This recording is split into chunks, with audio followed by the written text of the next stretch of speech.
ফিরে এলাম বিরতির পর।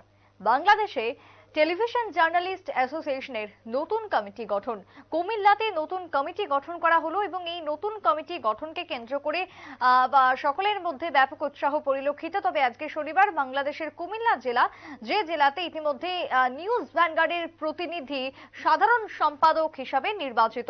জানিয়ে রাখি, এক্ষেত্রে যে নতুন কমিটি গঠন করা হয়েছে সেই কমিটিতে 21 টেলিভিশনের জেলা প্রতিনিধি রয়েছেন এবং সেখানে সভাপতি হয়েছেন হুমায়ুন কবির এবং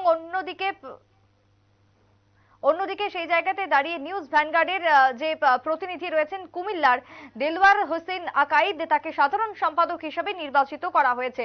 অন্যদিকে রয়েছেন আরিফুর মোহাম্মদ, যিনি সাংগঠনিক সম্পাদক হিসেবে দায়িত্ব পেয়েছেন।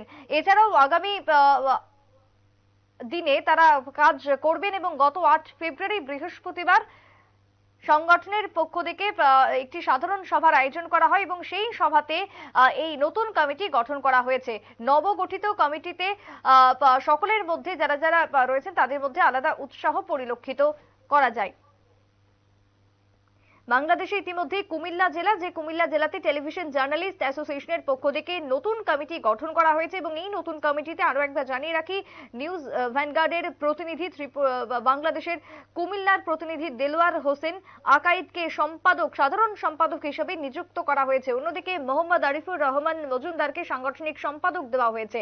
8 ফেব্রুয়ারি বৃহস্পতিবার দিবারাত্রি যেখানে সংগঠনের এক সাধারণ সভায় টেলিভিশন জার্নালিস্ট অ্যাসোসিয়েশনের সদস্যদের উপস্থিতিতে আগামী 2 বছরের জন্য এই কমিটি গঠন করা হয়। নবগঠিত কমিটিতে অন্যান্যদের মধ্যে আরো যারা যারা রয়েছেন তাদের মধ্যে উল্লেখ্য রফিকুল ইসলাম চৌধুরী উপস্থিত ছিলেন। সেই জায়গাতে শাকিল মোল্লা থেকে শুরু করে অন্যান্য যারা রয়েছেন, আলাম ইমরুল, প্রত্যেককে আলাদাভাবে অভিনন্দন জানানো হয় নতুন কমিটি গঠনের পর এবং সকলের মধ্যে আলাদা উৎসাহ পরিলক্ষিত হয়।